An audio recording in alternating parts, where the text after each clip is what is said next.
नमस्कार दोस्तों, मैं हूं कुमार विक्रांत और आज हम लोग एससी वर्मा का सवाल सॉल्व करेंगे इलेक्ट्रोस्टैटिक्स का 26 से आगे, है ना। पिछले क्लास में हम लोगों ने 25 तक सवाल सॉल्व किया था एससी वर्मा का। आज हम सॉल्व करेंगे 25 के आगे, ठीक है।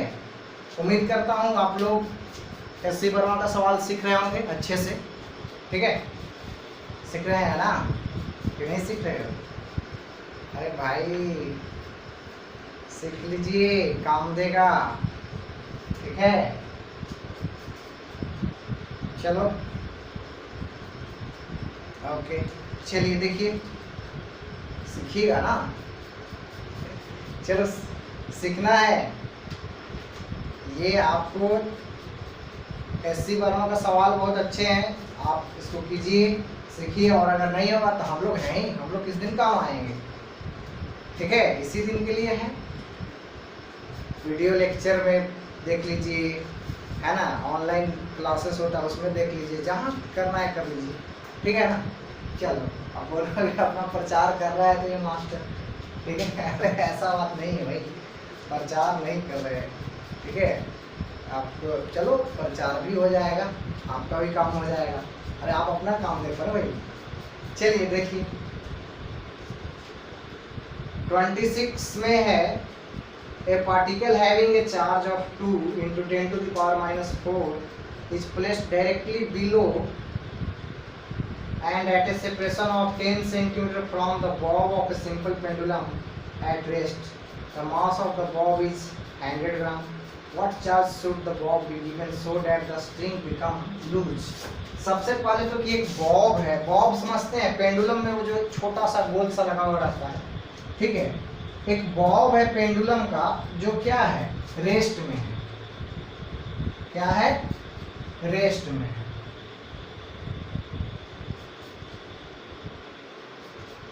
रेस्ट में है ये बॉब।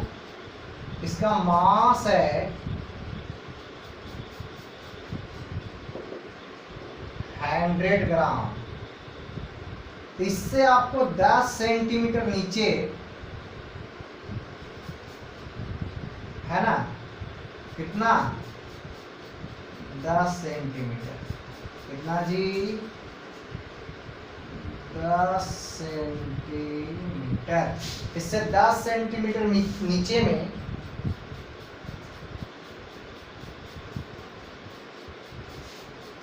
एक चार्ज पार्टिकल लिया गया था जिसपे चार्ज है 2 × 10 to the power minus 4 coulomb, ठीक है।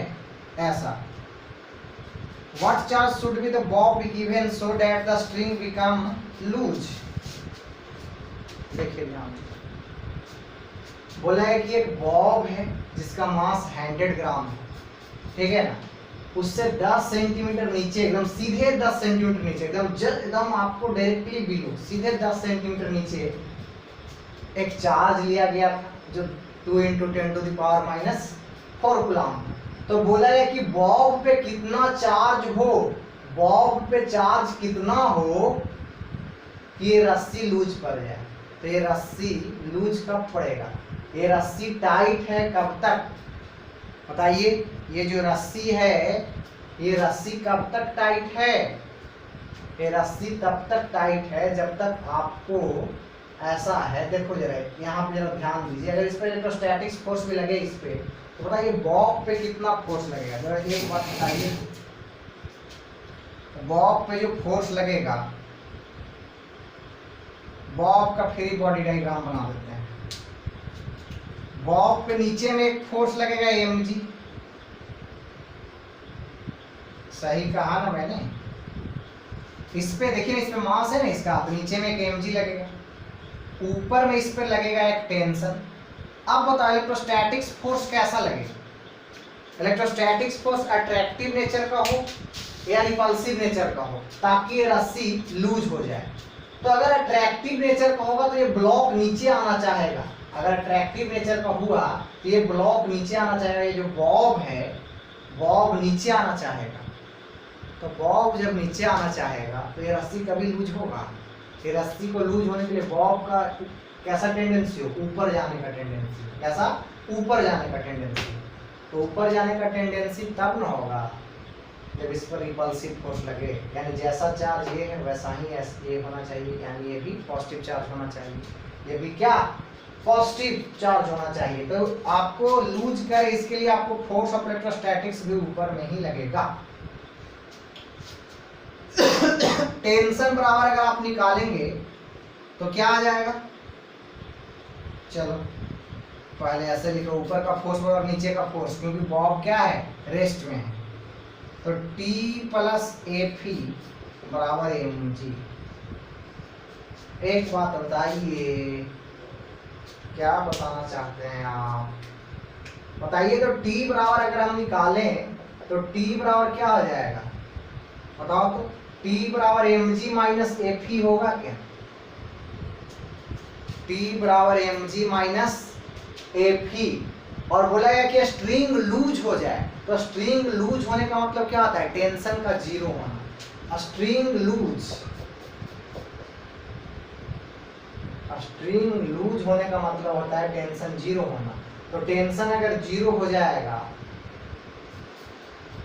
तो आपको mg बराबर क्या हो जाएगा, Fe होगा ना। तो mg क्या है, 100 ग्राम का है तो इसको केजी में बदलो, है ना, 100/1000 गुने, ये तो 9.8 ही लेते हैं ज़्यादातर, लेकिन चलो 10 हम लोग ले लेते हैं, ठीक है ना, बराबर Fe में क्या 9 × 10⁹ इंटू ये वाला चार्ज क्या है 2 × 10⁻⁴, और दूरी क्या है 10 सेंटीमीटर है, 10/100 का स्क्वायर, एक जीरो से एक जीरो कट गया, 100 ऊपर मल्टीप्लाई में चल जाएगा। और क्या ये वाला चार्ज Q, इलेक्ट्रोस्टैटिक्स फोर्स में दोनों चार्ज लगेगा ना, फार्मूला में मतलब प्रूफ होगा दोनों ना, K(Q1 Q2/r²। आपको एक्चुअली निकालना क्या है, यही Q का वैल्यू तो निकालना है, वो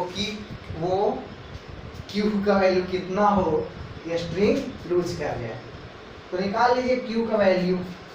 ये क्या हो जाएगा, ये पूरी तरीके से 1 बराबर, ये क्या होना है, ये 100 ऊपर मल्टीप्लाई में हो जाएगा तो 18 इंटू, चलिए, और आपको 10 के पावर 9 और ये हो जाएगा 10 के पावर 11, ये 100 ऊपर जाएगा तो, और ये 10 के पावर -4 इंटू Q, तो 1 बराबर 18 इंटू 10 के पावर क्या हो जाएगा जी 7 इंटू Q, तो Q निकाल लीजिए यहाँ से,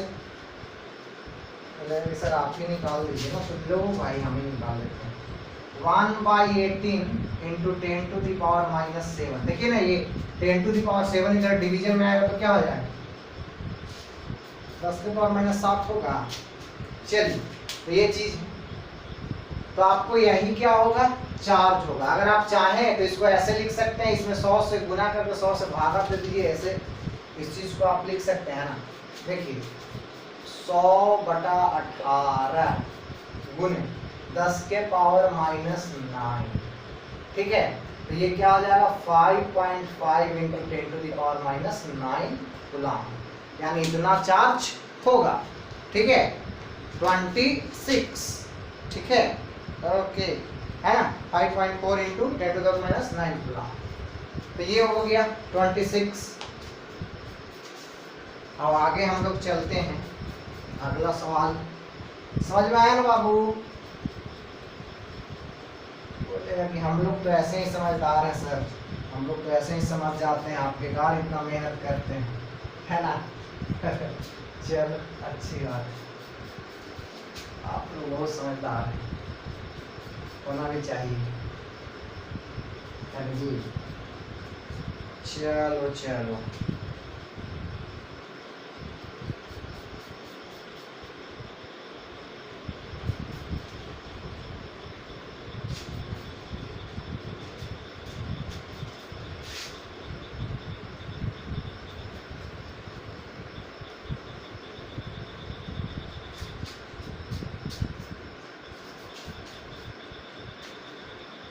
चलिए 26, 27, 27 में क्या कहा गया, 27 में बोला गया two particles A and be having charge, two particles A and B having charges Q and 2Q respectively are placed on a smooth table with the separation D O हो। एक स्मूथ टेबल पे रखा गया, फिर smooth table word use किया गया। Smooth table का मतलब क्या, फ्रिक्शन का केस नहीं है यहाँ पे, स्मूथ टेबल है। इसका मतलब आपके दिमाग में साफ शब्दों में मैसेज जाना चाहिए कि स्मूथ है, इसका मतलब कि फ्रिक्शन क्या है, जीरो, फ्रिक्शन नहीं लगेगा। ठीक है, चलिए बोला गया है कि आपको ये Q and 2Q are placed on a smooth table with separation D, ये वाला सेपरेशन लिया गया D। चलो okay. A third particle C is to be clamped on the table in such a way that the particle A and B remain at rest on the table under the electric force. What should be the charge on C and where should it be clamped? Okay, ठीक है। देखिए समझिए बात को, बोला गया कि एक तीसरा चार्ज कहां पर रखें और कितना मैग्नीट्यूड का रखें कि ये दोनों चार्ज रेस्ट में आ जाए। अभी देखिए दोनों रेस्ट में नहीं है क्योंकि दोनों पर फोर्स लग रहा है, इसके चलते इस पे इलेक्ट्रोस्टैटिक्स, इसके चलते इस पे। तो बोला गया कि एक तीसरा चार्ज कहां पर रखें और कितने मैग्नीट्यूड का रखें कि ये दोनों रेस्ट में आ जाए। तो दोनों रेस्ट में आ जाए इसका मतलब कि दोनों पे नेट फोर्स जीरो हो जाए, दोनों पर नेट फोर्स जीरो हो जाए। देखते हैं, एक बात बताइए, अगर कोई तीसरा चार्ज जो कि पॉजिटिव चार्ज ही अभी मानते हैं, मानिए कि कोई तीसरा चार्ज पॉजिटिव चार्ज था जो यहाँ पर रखे। देखिए जरा ध्यान दीजिए, इस सवाल में थोड़ा सा डिफरेंट चीज है। आपको ये नहीं बोला गया है कि जो तीसरा चार्ज है वो रेस्ट में आ जाए, आपको सवाल में ये बोला गया है कि वो तीसरा चार्ज कहाँ पर रखें और उसका मैग्नीट्यूड कितना हो कि ये दोनों चार्ज रेस्ट में आ जाए। इन दोनों को रेस्ट में देखना है, इसको और इसको, तीसरा को नहीं। तो मान लीजिए कि तीसरा चार्ज हम यहाँ पर रखें अभी, तो सोचो तीसरा चार्ज यहाँ पे रखेंगे तो इसके चलते देखिए इस पर क्या लग रहा है, इस वाले चार्ज के चलते इस पर क्या लग रहा है, रिपल्सिव फोर्स।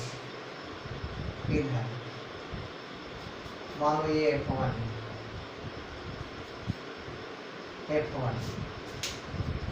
तो अब जाहिर सी बात इसको रेस्ट में होना है तो आपको इस पर एक और फोर्स इधर लगना चाहिए। तो देख लेते हैं, यहाँ पे जो चार्ज लिए हैं इसको हम कहते हैं अभी फिलहाल कि नेगेटिव चार्ज है, -Q। नहीं समझ में आया? अरे इसके चलते इस पर फोर्स कैसा लगेगा, रिपल्सिव। लेकिन हमको इसको रेस्ट में देखना है, तो रेस्ट में इसको देखना है तो इस पे नेट फोर्स क्या होना चाहिए, जीरो। तो नेट फोर्स जीरो कब होगा, तो इस पर एक फोर्स इधर लगे। तो एक फोर्स इधर मानिए कि यहाँ पे हम जो चार्ज है वो माइनस चार्ज है, ठीक है। तो अगर ये प्लस ये माइनस, तो इसके चलते इस पर अट्रैक्टिव, तो वो फोर्स हो जाएगा इधर।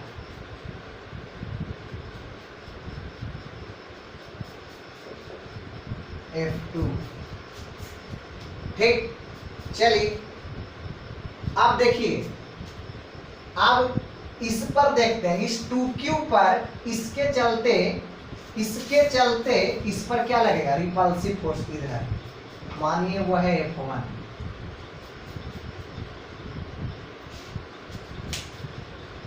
इसको रेस्ट में आना है तो अगर इस पर कोई फोर्स इधर लग गया तो ये रेस्ट में आने का संभावना है। तो ये माइनस चार्ज हमने लिया है, ये प्लस है, तो इसके चलते इस पर इधर फोर्स लगेगा, अट्रैक्टिव लगेगा। चलिए ले लीजिए उसको, कोई ऐसे ले लीजिए, इसको हम मान लेते हैं अभी फिलहाल F3। अब तुम बोलोगे कि सर इसको F1 और इसको F1 क्यों ली, ये भी सवाल है क्या किसी के मन में? अरे भाई, इसके चलते इस पर जो फोर्स लगेगा और इसके चलते इस पर जो फोर्स लगेगा वो तो बराबर मैग्नीट्यूड का होगा ना, इस पे F1 इधर लगेगा और इस पे F1 इधर लगेगा। अरे भाई ये चार्ज नहीं होता, तो इन दोनों के बीच में जो फोर्स लगता है वो क्या, इस पे रिपल्सिव इधर F1 और इस पे F1 बराबर नहीं लगता है ना। चलिए आप करके देखते हैं। तो मान लीजिए कि ये वाला चार्ज जो है इससे x दूरी पर है, कितना x दूरी पर है, किससे, इस वाले चार्ज से। अब इस पे नेट फोर्स निकाल कर देखते हैं। तो force on net force, actually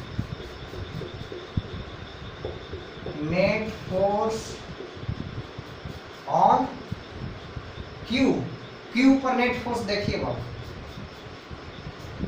Q पर एक फोर्स F1 इधर लग रहा है, तो F1 बराबर आपको net force on Q is 0, क्या होना चाहिए, 0 होना चाहिए। तो 0 होने के लिए यानी कि F1 प्लस F2 बराबर 0। ये कब होगा, जब F1 का मैग्नीट्यूड और F2 का मैग्नीट्यूड बराबर हो जाएगा। देखिए ना यहाँ पे नेट फोर्स 0 कब होगा, जब इसका और इसका मैग्नीट्यूड बराबर हो जाएगा, यानी जितना इधर फोर्स उतना ही उधर, तब क्या हो जाएगा 0। तो देख लीजिए F1 का मैग्नीट्यूड तो ऐसे ही आप निकाल सकते हैं, K Q into 2Q upon दूरी क्या है D। F1 इन दोनों चार्ज के बीच में लगा था, इसके और इसके बीच में, तो दूरी क्या है D है ना, तो D का स्क्वायर बराबर, अब इन दोनों के बीच में जो फोर्स लगा उसको F2 लिए हैं, तो K है ना, और आपको K समझ रहे हैं ना, 1/4πε0 को लिख रहे हैं, K Q बाई, ये दूरी क्या है, यहां से यहां तक हमने x लिया है, x स्क्वायर, K से K गया, Q से Q गया, ठीक। तो मेरा जो यहाँ पे इक्वेशन आया है ना जी, वो क्या आया, 2Q by B square is equal to Q by x square, पहला इक्वेशन। अब इस पे नेट फोर्स देख लीजिए, तो इस पे नेट फोर्स भी होगा तो क्या, यानी F1 बराबर F3 होना चाहिए, F नेट बराबर 0 ऑन 2Q पर। तो कब होगा, जब F3 का मैग्नीट्यूड F1 के मैग्नीट्यूड के बराबर हो जाए। देखिए इसमें दो फोर्स, F3 इधर लगा था, F1 इधर लग रहा था, तो नेट फोर्स 0, यानी इधर वाला फोर्स और इधर वाला फोर्स, तो टोटल फोर्स क्या हो जाएगा 0, ठीक। तो F1 है K Q by B square बराबर, देखिए तो वो कितना हो जाएगा, K और 2Q अपॉन दूरी, देखिए क्या हो जाएगा, ये यहाँ से यहाँ तक x है, टोटल D था, तो ये क्या हो जाएगा D माइनस x।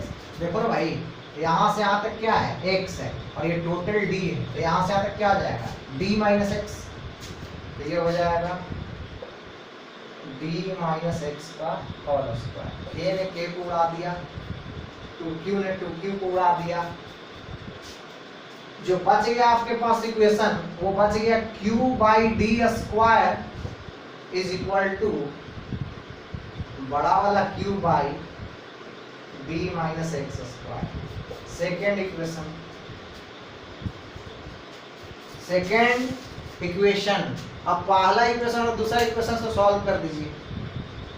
तो पहला और दूसरा से सॉल्व कीजिएगा तो देखिए, तो अगर आप यहाँ पे कीजिएगा तो आपको मिल जाएगा, पहला बाई दूसरा कर दो, सीधा पहला बाई दूसरा कीजिए, आपको रिजल्ट मिल जाएगा, ठीक है।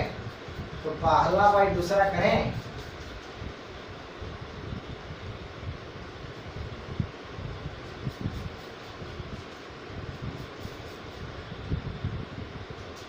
फर्स्ट बाई 2 करिए बाबू, फर्स्ट बाई 2 करो तो 2q बाई डी स्क्वायर बराबर q बाई एक्स स्क्वायर भागा q बाई डी स्क्वायर भागा, भागा मतलब समझते हो ना, डिवीजन है ना जी। q ने q को उड़ा दिया, ये वाला q इसको उड़ा देगा और d d को उड़ा देगा, वाह वाह। तो क्या बच गया आपके पास? आपके पास बच गया 2 इज इक्वल टू, इसमें क्या बच गया, ये कहाँ चला जाएगा ऊपर, d माइनस एक्स का whole square by x square, वाह वाह क्या बात। अब यहां से निकाल लीजिए और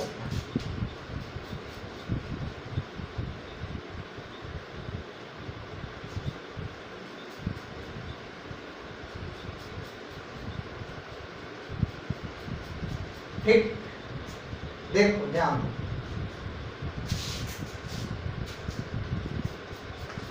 देखिए जरा सा एक इक्वेशन सिर्फ ये याद रखिएगा, वैल्यू निकालना होगा क्यू का ना। चलिए ऐसा आया तो हम लिख सकते हैं 2x स्क्वायर, ये वहां जाकर गुना होगा, बराबर D square plus x square minus 2dx। लेते आओ इसको भी इधर, इस गरीब को, या तो सबको इधर लेते आओ, तो x square plus 2dx minus D square बराबर 0। ठीक है जी। चलिए अब निकाल लीजिए x का वैल्यू, तो minus 2d plus minus under b square minus 4ac, तो 4d स्क्वायर और प्लस डी स्क्वायर यानी 5d स्क्वायर होगा ना। अरे देखो ना भाई, बी स्क्वायर करोगे तो क्या 2d स्क्वायर तो 4d स्क्वायर, और करोगे क्या 4ac, तो 4ac की जगह तो 4 into 1 into D square, actually तो 8 हो जाएगा, हम भी क्या लिख देते हैं 8d स्क्वायर होगा ना। अरे 2d स्क्वायर 2d का होल स्क्वायर तो क्या आ जाएगा 4d स्क्वायर प्लस 4ac यानी 4ac, तो 4 इंटू 1 इंटू डी स्क्वायर होगा। चलिए बी स्क्वायर माइनस 4ac ऐसा आया अपॉन 2, क्या हो जाएगा जी माइनस 2d प्लस माइनस ये क्या आ जाएगा d 2d रूट 2 बाई 2 है ना। ये याद रखना थोड़ा सा एक relation, Q by D square, चलिए इधर लिख देते हैं। ठीक, तो ये क्या हो जाएगा d plus minus d root 2 है ना, 2 से 2 कट गया। तो एक बात बताइए, d से ज्यादा वैल्यू तो x का नहीं होगा, क्योंकि हमने लिया है, देखिए ना दोनों के बीच में लिया है, ऐसा लिया है, तो जो भी x का वैल्यू वो d से कम है, तो d से कम वाला वैल्यू इसमें कौन होगा, एक्चुअली माइनस साइन भी लगा हुआ है जी, ठीक है। तो d से जो कम होगा वो ये होगा d minus d plus d root 2, ठीक है। यानी कि आपको ऐसा हो जाएगा, आपको ये 1.4d माइनस d यानी 0.4d, रूट में भी दिया हुआ रहता है आंसर, तो रूट में क्या आ जाएगा d कॉमन रूट 2 माइनस 1, तो आपको जो लिखना हो रूट वाला लिखना हो वो लिखिए, ऐसे लिखना है वैसे लिखिए। अब आपको q का बड़ा वाला q का वैल्यू पूछा, यहाँ पे रख दीजिए ना वैल्यू, देखिए ना ये जो वैल्यू x का आया, ये जो x का वैल्यू आया है क्या x का ही तो वैल्यू आया है ना, ये जो x का वैल्यू आया इसमें पुट कर दीजिए, यहाँ पे रख दीजिए तो क्या मिल जाएगा बड़ा वाला q मिल जाएगा, ठीक है। तो यही सवाल था कि ये तीसरे चार्ज को कहाँ पर रखें, इनको दोनों को रेस्ट में कर दें। चलिए हो गया, ओके। अब आगे, ठीक है ना, वो वैल्यू निकल जाएगा ना बाबू, निकाल दें। देखिए q बाई डी स्क्वायर और q बाई एक्स का वैल्यू रख दीजिए ऐसा, तो क्या हो जाएगा, d माइनस आपको क्या है ऐसा, x का वैल्यू है d√2 माइनस 1, है कि नहीं, तो d माइनस d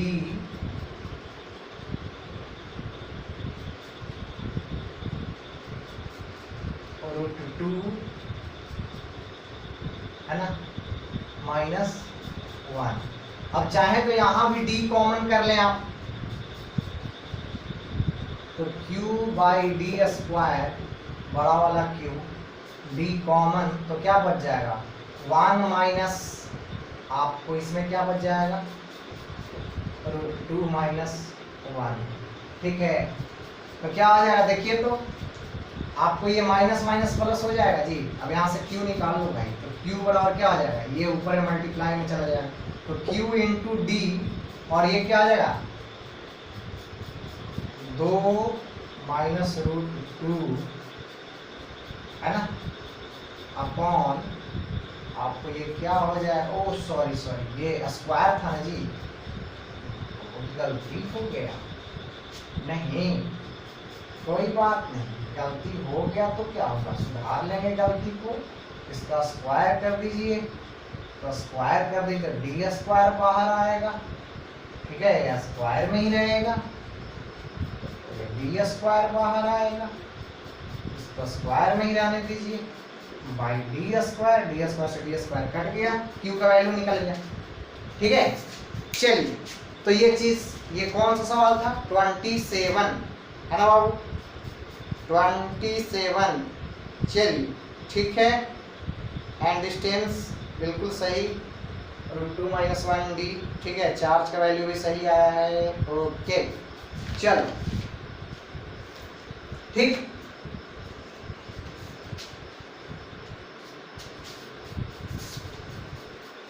अब जरा देखिए, एससी वर्मा का सवाल थोड़ा सा लंबा होता है, लेंथी होता है, लेकिन आपको काफी कुछ सिखाता है, इसलिए घबराना नहीं है कि अरे इतना टाइम लगेगा एक सवाल बनाने में, तो हम कैसे जी मेन में सवाल सॉल्व करेंगे। प्रैक्टिस बाबू प्रैक्टिस, ठीक है, अरे काफी कॉन्सेप्चुअल क्वेश्चन है, हल्के में नहीं लेना वर्मा साहब को, है ना। चलिए 27 हो गया, चलिए 28 पर आते हैं। 28 में क्या कहे हैं वर्मा साहब, 28 में कहे हैं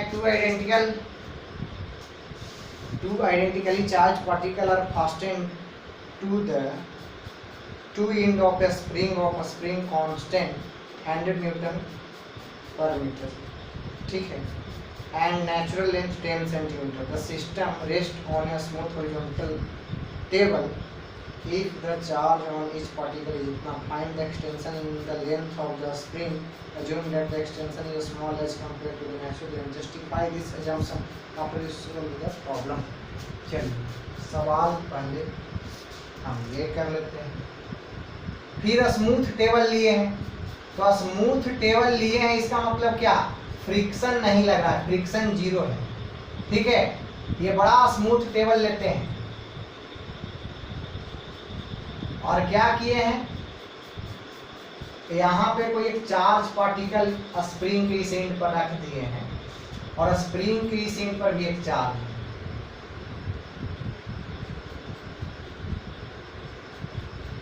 स्प्रिंग का नेचुरल लेंथ दे दिया गया है 10 सेंटीमीटर, 10 सेंटीमीटर में, एक सेकंड जी, हाँ 10 सेंटीमीटर, कितना 10 सेंटीमीटर, और चार्ज दोनों जगह बराबर है, 2 × 10⁻⁸ कूलम, चार्ज जो है 2 × 10⁻⁸ कूलम यहाँ भी है और यहाँ भी उतना ही, ये वाला और ये वाला दोनों चार्ज उतना ही है। ठीक, आपको ये स्प्रिंग कांस्टेंट दे दिए हैं, के दिया गया है, के कूलम्स लॉ वाला नहीं, स्प्रिंग वाला स्प्रिंग कांस्टेंट दिया गया है के एस, यानी स्प्रिंग कांस्टेंट 100 Nm/m। ठीक, सवाल में ये कहा गया कि एक स्मूथ टेबल पर एक स्प्रिंग रखा गया, एक स्मूथ टेबल पर एक स्प्रिंग रखा गया और स्प्रिंग के दोनों ही एंड पर चार्ज बांध दिया गया है और दोनों चार्ज का वैल्यू दे दिया गया है। स्प्रिंग का नेचुरल लेंथ 10 सेंटीमीटर है। ठीक है, और बोला है कि जिस टेबल पे रखा गया है वो स्मूथ है, यानी कि फ्रिक्शन नहीं लगाएगा। तो यही ये बोलेंगे तो बताइए स्प्रिंग में एक्सटेंशन कितना आएगा, यानी स्प्रिंग कितना एलोंगेट होगा। तो एक बात बताइए, ये वाला और ये वाला दोनों चार्ज एक जैसा है तो क्या रिपल्सिव फोर्स लगेगा, दूर भागना चाहेगा। जब दूर भागना चाहेगा तो स्प्रिंग में क्या आएगा, खिंचाव आएगा, एलोंगेशन आएगा कि नहीं। तो वही तो पूछा जा रहा है कि तो बताइए मैक्सिमम एलोंगेशन कितना है। तो आपको जितना ये दोनों दूर जाएगा उतना एलोंगेट होगा। एक सिचुएशन ऐसा आएगा कि आपको फिर ये दोनों दूर नहीं जा पाएगा क्योंकि स्प्रिंग जाने नहीं देगा।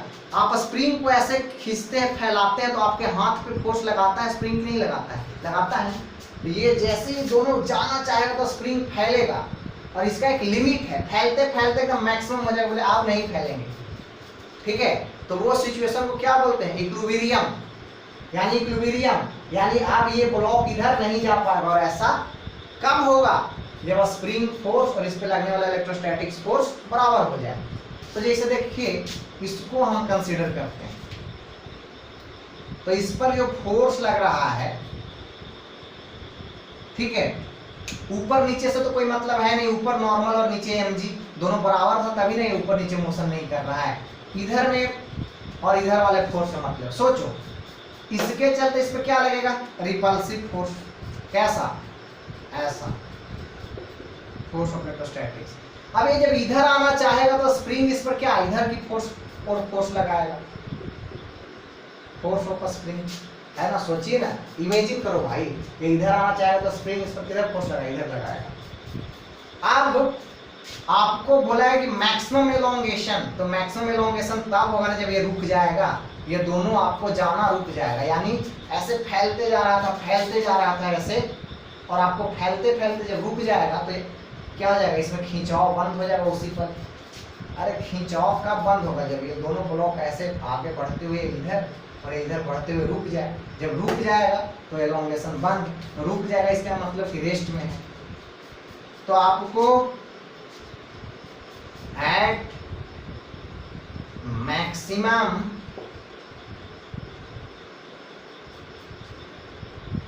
elongation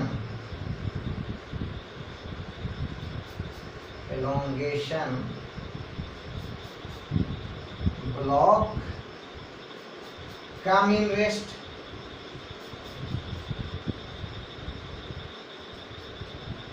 ब्लॉक क्या होगा, रेस्ट में आ जाएगा। ठीक, तो जिस पल रेस्ट में आया है, रेस्ट का मतलब ये कि यानी कि आपको एफ नेट 0, तो एफ नेट 0, इस पे एफ नेट 0 यानी कि एफ ही फोर्स ऑफ इलेक्ट्रोस्टैटिक्स और spring force. Force of electrostatics क्या लगेगा, 9 × 10⁹ चार्ज 4 × 10⁻⁻16 है ना। 2 × 2 4, 10⁻⁻8 10⁻⁻8 10⁻16 अपॉन डिस्टेंस का स्क्वायर। तो डिस्टेंस कितना है, 10 ही सेंटीमीटर है ना जी। देखिए तो बोलोगे सर जब फैल रहा होगा तो डिस्टेंस बढ़ रहा होगा ना। अरे एकदम हल्का सा फैला होगा, यानी जो स्प्रिंग में जो एलोंगेशन आता है वो उसके नेचुरल लेंथ के कंपैरिजन में बहुत छोटा होता है। ठीक है, उस फैलाव को आप एकदम से हल्का मानिए कि हल्का सा फैला होगा। ठीक है, तो आपको 10 सेंटीमीटर, तो 10/100 का स्क्वायर और स्प्रिंग फोर्स क्या होता है? Spring constant into elongation. तो 100 और मानिए कि एलोंगेट कितना हो गया है? x एलोंगेट हो गया है, 100 इंटू एक्स। इसको सॉल्व कर लो, 9 इंटू 4 36 गुने 10 के पावर कितना हो जाएगा? 9 और 2 नीचे से आएगा, 10 के पावर 11 और ये 10 के पावर माइनस 16, 10 के पावर माइनस 5 बराबर 100 इंटू एक्स। तो 36 गुने 10 के पावर माइनस 7 बराबर x। यानी इस चीज को आप लिख सकते हैं 3.6 into 10 to the power minus 6 metre.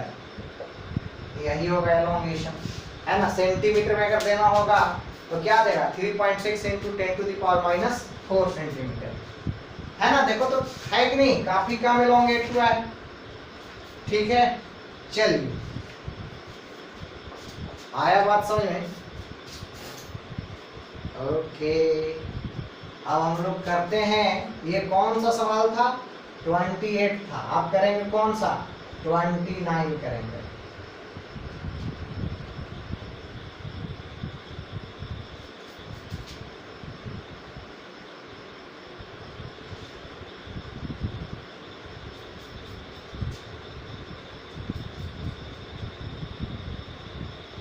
ठीक, चलिए देखिए ध्यान दीजिए।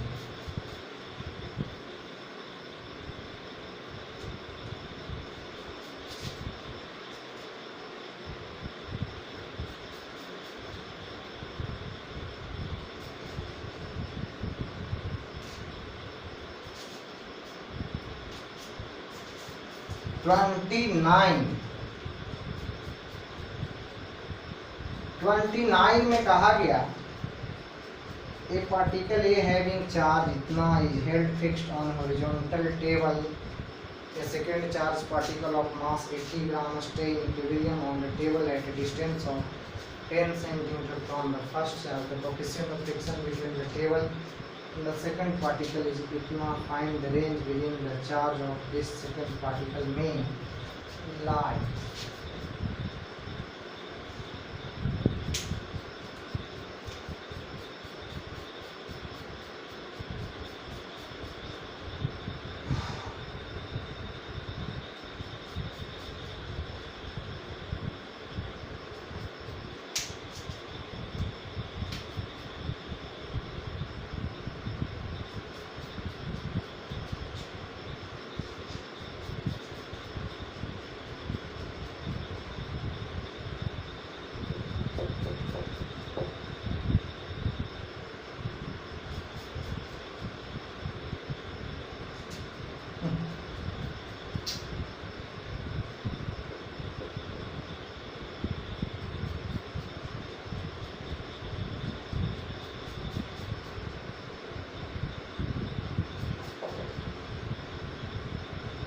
एट्टी ग्राम मास है, फ्रिक्शन कोएफिशिएंट भी दिया गया है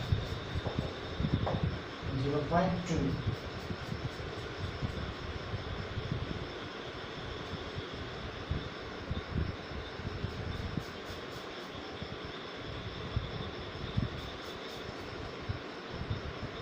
चलिए, बहुत अच्छा सवाल है ये, है ना। आपको इस सवाल में देखो कितना खूबसूरती है। कहा गया कि आपको एक टेबल पर दो पार्टिकल रखा गया था। पहला वाला पार्टिकल पे चार्ज था 2 × 10⁻⁻6 कूलम। दूसरे वाले पे चार्ज पूछ रहा है कि इस पर चार्ज Q ले लीजिए और बताइए कि वो कितना है, यही पूछ रहा है। सवाल फिर से सुनिए। एक टेबल पे दो पार्टिकल को रखा गया। पहला पार्टिकल पे चार्ज 2 × 10⁻6 कूलम था। दूसरे पे चार्ज नहीं पता।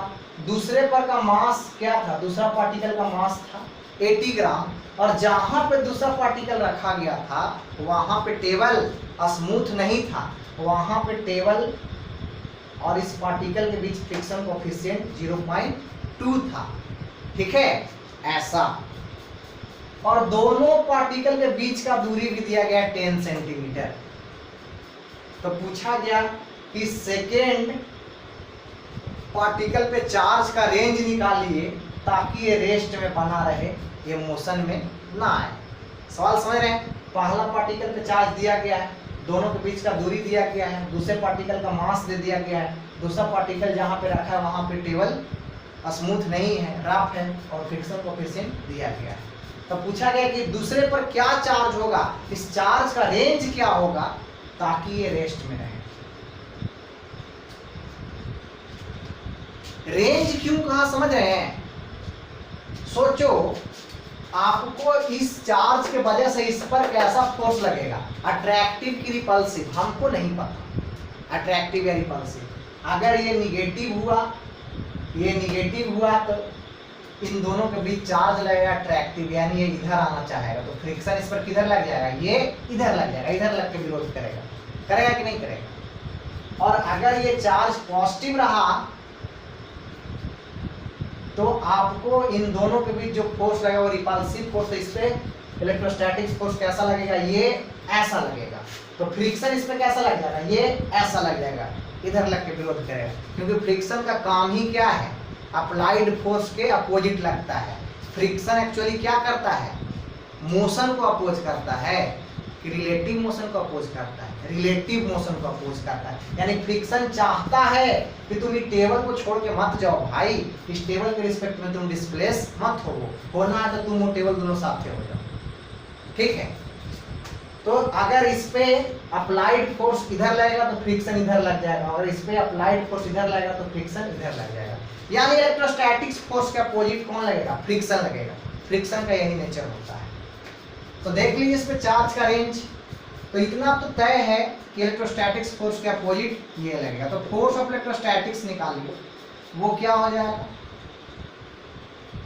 2 सबसे पहले कि 9 × 10⁹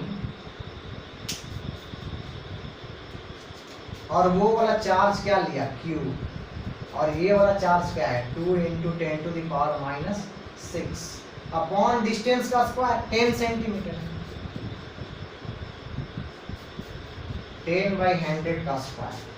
इसको सॉल्व करते हैं। 18 हो जाएगा जी,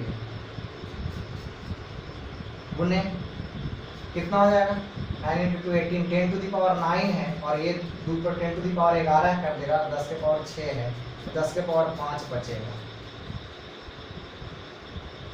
गुने Q। यही है फोर्स ऑफ इलेक्ट्रोस्टैटिक्स की हाल। अब बताइए, इस पे आइए, सोचिए अगर फोर्स ऑफ इलेक्ट्रोस्टैटिक्स इधर लगा तो फ्रिक्शन किधर लग जाएगा, इधर लग जाएगा, है ना। और अगर फोर्स ऑफ इलेक्ट्रोस्टैटिक्स इधर लगा तो फ्रिक्शन किधर लग जाएगा, इधर लग जाएगा। तो यही तो बताएगा रेंज। तो आपको अगर इसको मूव नहीं करना है ना, तो आपको ऐसा होना होगा कि force of electrostatics is greater than equal to friction force.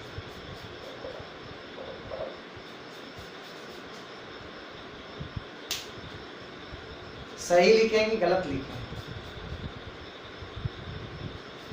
बताइए। ये सही लिखा गया है कि गलत लिखा गया है, ठीक है। देखो ध्यान दो, तो मैंने गलत लिखा है। आप देखिए पढ़ते होंगे तो आप पढ़ते होंगे फ्रिक्शन में लिमिटिंग फ्रिक्शन, कि अगर किसी चीज को रुका रहना है तो अप्लाइड फोर्स जो हो वो लिमिटिंग फ्रिक्शन के या तो बराबर हो या लिमिटिंग के कम हो। तो लिमिटिंग फ्रिक्शन क्या होता था, स्टैटिक फ्रिक्शन का मैक्सिमम वैल्यू, ठीक है ना। यानी अगर इसको रुके रहना है, मोशन में नहीं आना है, यानी कि आपको स्टैटिक फ्रिक्शन यानी लिमिटिंग फ्रिक्शन जो है उससे इसका वैल्यू इलेक्ट्रोस्टैटिक्स का कम हो या तो इसके बराबर हो। समझ रहे हैं, अप्लाइड फोर्स इलेक्ट्रोस्टैटिक्स है ना, तो इलेक्ट्रोस्टैटिक्स का वैल्यू अगर लिमिटिंग फ्रिक्शन से कम रहे या तो लिमिटिंग के बराबर रहे तो ये रेस्ट में रहे। देखिए कैसे, फ्रिक्शन क्या है, आपको जितना तुम अप्लाई करोगे उतना ही लग के विरोध करेगा, ऐसा नहीं कि हमेशा लगते रहता है। जैसे हम अपने हाथ को ऐसे इस बोर्ड पे ऐसे चलाए तो ये हम जितना फोर्स लगाए उतना ही वो नीचे लग के विरोध किया। ऐसा नहीं वो परमानेंट लग रहा है, तो ऐसा होता तो हम किसी चीज को ऐसा करते अपने आप हाथ नीचे आने लगता, ऐसा नहीं होता है। तो अगर आपने 10 न्यूटन फोर्स लगाया तो फ्रिक्शन भी 10 न्यूटन लग के ही अपोज करेगा। लेकिन इसका एक लिमिट होता है, मान लो कि लिमिट इसका है 30 तक, तो यानी 30 न्यूटन के बीच तक अगर 10 न्यूटन फोर्स अप्लाइड फोर्स लगाए तो आपको फ्रिक्शन 10 लग के विरोध करेगा, अगर 15 लगाएंगे तो फ्रिक्शन 15 ही लग के विरोध करेगा, अगर 20 लगाओगे तो फ्रिक्शन 20 लग कर ही विरोध करेगा, और 30 लगाओगे तो फ्रिक्शन 30 लग के ही विरोध करेगा। लेकिन अगर 30 से ज्यादा लगा दोगे तो फ्रिक्शन का विरोध करने का क्षमता कम हो जाएगा और तुम क्या चल निकलोगे। लेकिन जो फ्रिक्शन का मैक्सिमम वैल्यू होता है वहां तक आपको जाते जाते आप जितना फोर्स लगाइएगा आपको फ्रिक्शन उतना ही लग के अपोज करता है, तो इसलिए ऐसा लिखा जाता है ना। चलिए समझ रहे हैं ना। चलो तो ये चीज तो क्या आ जाएगा limiting friction mu M G, यानी mu M G greater than force of electrostatics कितना है 18 गुने 10 के पावर 5 गुने क्यू। म्यू एम जी निकाल लीजिए 0.2 into, actually mu into normal होगा, म्यू इंटू नॉर्मल, लेकिन नॉर्मल बराबर क्या है एम जी 80/1000 गुने 10 18 गुने ऐसा। गुड, 1 2 कट गया, ठीक है। अब देखिए तो ये क्या हो जाएगा 8 दूनी 16 बट्टा कितना हो जाएगा 100 बराबर नहीं इक्वल टू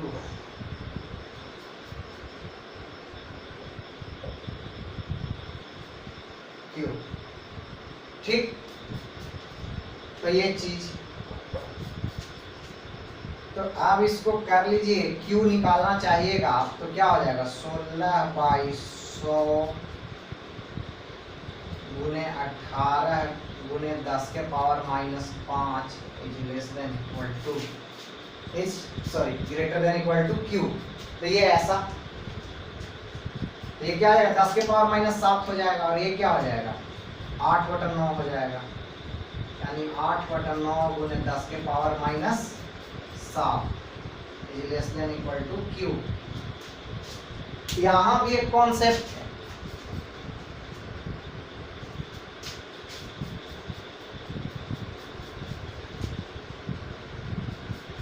देखो अब एक बात बताइए, Q का यानी चार्ज का मैग्नीट्यूड है ना ये, यानी चार्ज का मैग्नीट्यूड आपको क्या होना चाहिए, चार्ज का जो मैग्नीट्यूड है, अरे यार क्या हम उल्टा लिख देते हैं बार बार, हम बोल रहे हैं कि लिमिटिंग ज्यादा होगा और कर दिए हैं ज्यादा, इसको गजब हाल है। सॉरी मैंने कहा था ना कि लिमिटिंग फ्रिक्शन ज्यादा होगा या तो एक्चुअली लिमिटिंग फ्रिक्शन के बराबर होगा, बोल रहे हैं कुछ लिख दिए कुछ, वही तो हमने सोचा कि ऐसे कैसे आ गया, ठीक। चलिए देखिए ध्यान, यानी चार्ज का वैल्यू जो है वो या तो यानी चार्ज का मैग्नीट्यूड या तो इतना के बराबर हो या इतना के कम हो, तो इसको रेंज में अगर लिखना चाहिएगा ये क्या हो जाएगा, चार्ज पॉजिटिव नेगेटिव कुछ भी हो सकता है ना, तो रेंज लिख लीजिए इसका 8/9 × 10⁻⁻7 और इधर में क्या नेगेटिव चार्ज ले लो -8/9 × 10⁻⁻7, यही क्या हो जाएगा रेंज हो जाएगा। रेंज समझे, ये चार्ज का मैग्नीट्यूड है ना बाबू, यानी चार्ज का मैग्नीट्यूड इतना से ज्यादा नहीं होना चाहिए, तो इतना से ज्यादा नहीं होना चाहिए, तो इतना से कम चार्ज का मैग्नीट्यूड होना चाहिए, तो मैग्नीट्यूड होना चाहिए तो चार्ज तो पॉजिटिव और नेगेटिव दोनों में इस लिमिट में होगा, है ना, यानी पॉजिटिव में भी मैक्सिमम चार्ज इतना हो सकता है, नेगेटिव में भी मैक्सिमम नेगेटिव चार्ज कितना हो सकता है -8/9 × 10⁻⁻7, तो रेंज ऐसा हो जाएगा। चलिए ओके, अब हम देखते हैं क्वेश्चन नंबर 30।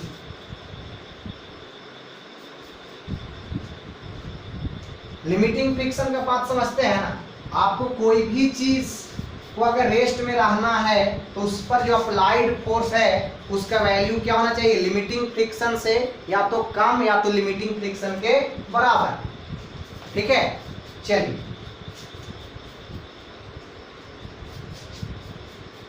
30 में कहा गया है particle A having a charge of 2 into 10 to the power minus 6 and a mass इतना is placed at the bottom of a smooth inclined plane।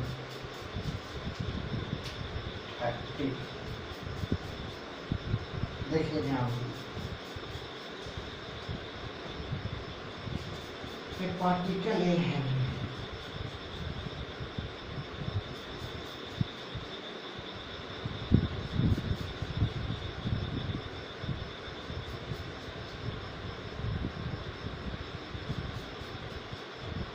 Particle है यानी charge 2 into 10 and mass equals pressure at the bottom।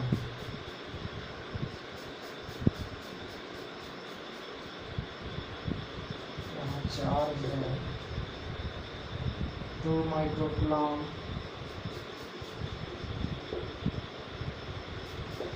मास है 100 ग्राम। Okay ठीक है, is placed at the bottom of a smooth inclined plane of inclination 30 degree। Where should another particle be having same charge and mass be placed on the incline so that it may remain equilibrium। मानिए यहाँ पर रख देंगे और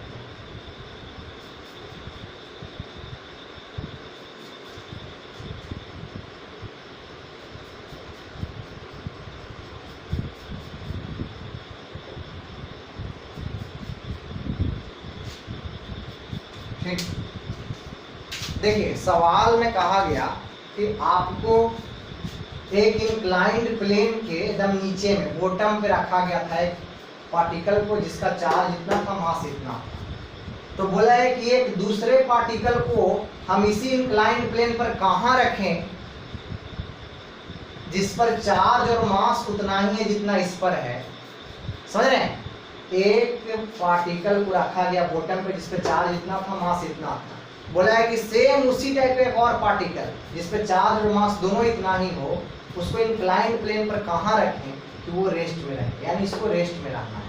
तो ये rest में कब रहेगा, देखिए ये आपको इसका चलने का टेंडेंसी क्या है, ऐसे है ना, तो ये रेस्ट में तब रहेगा ना जब इस पे इधर वाला फोर्स और इधर वाला फोर्स दोनों बराबर हो जाए।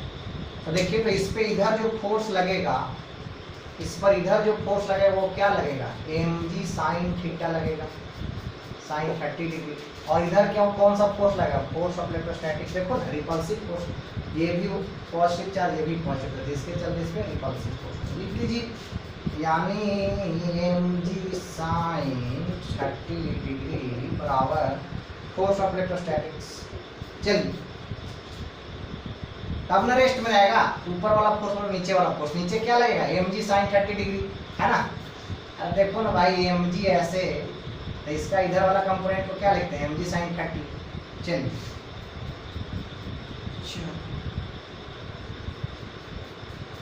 तो कितना है मास, 100 ग्राम।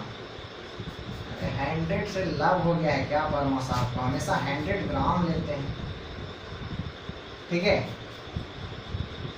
भाई 1000, है ना। 100 को केजी में बदले, 100 में एक्चुअली ग्राम को केजी में बदले तो 1000 से डिवाइड के, और जी का वैल्यू इतना, और sin 30 का वैल्यू कितना होता है, हाफ होता है। बराबर force of electrostatics 9 × 10⁹ into charge कितना हो जाएगा 2 to 4 × 10⁻⁻12। और आपको यही दूरी तो निकालना है, तो मान लेते हैं कि दोनों के बीच का ये दूरी क्या है, d है, d²। चलो अच्छा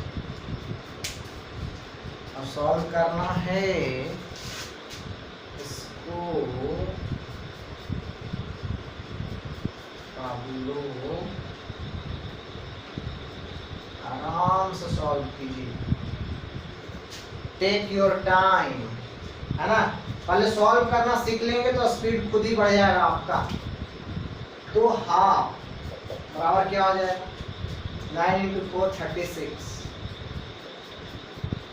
और ये क्या हो जाएगा 10 के पावर -3 डी स्क्वायर। ये सॉरी इसको कट क्यों कर रहे हैं जी, ठीक है ना 36 ठीक है ना 10 के पावर -3। अब डी चाहिए तो डी स्क्वायर बराबर इसको क्या इधर मल्टीप्लाई लेकर आ जाए तो 72 इंटू 10 टू द पावर -3 ठीक -3 को -2। अब इसको ऐसा कीजिए कि डी स्क्वायर बराबर हम ऐसा लिख सकते हैं 700 आपको 10 से गुना कर दीजिए 10 से भागा भी दे दीजिए 720 गुने 10 के पावर -4 लिख सकते हैं ना।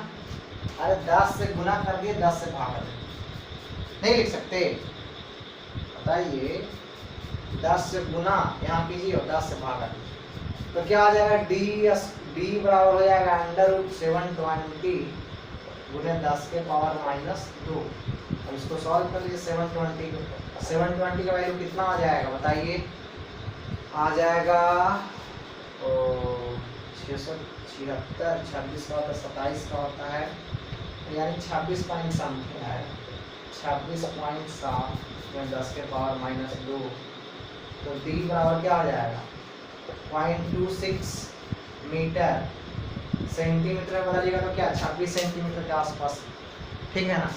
तो ये चीज़ कौन सा सवाल था ये 30 था ठीक है आपको 27 सेंटीमीटर दिया गया है यानी वही करीब करीब ठीक। चलिए तो ये हो गया है ना। आगे इसमें जो सवाल है 30 के बाद 31 32 33 ये 3 सवाल लंबा सवाल है। उसके बाद का सवाल 34 35 36 37 छोटा सवाल है 38 भी छोटा सवाल है 39 और 40 2 सवाल लंबा है फिर यानी 5 सवाल लंबा है बीच का है ना। आज इतना ही और अगले क्लास में हम लोग मिलते हैं अगले